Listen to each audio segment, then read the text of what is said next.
Hi மக்களே. Today challenge பாருங்க. இப்படி உட்காருவேன். எப்படி ராஜா பகவத் மாதிரி இருக்கா? சோழமுத்தா போச்சா?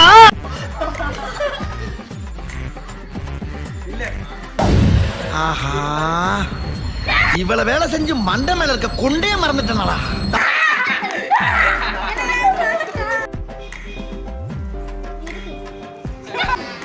ஐயோ போச்சே.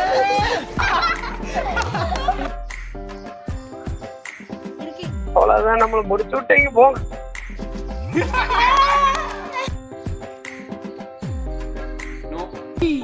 ஆளை பார்த்தா டம்மி பீஸா இருக்க, பயங்கரமான ஆளா இருக்கேடா. இந்த சேலஞ்ச் என்ன ஒரு ஆனந்தம் அந்த கரடி முஞ்சனுக்கு.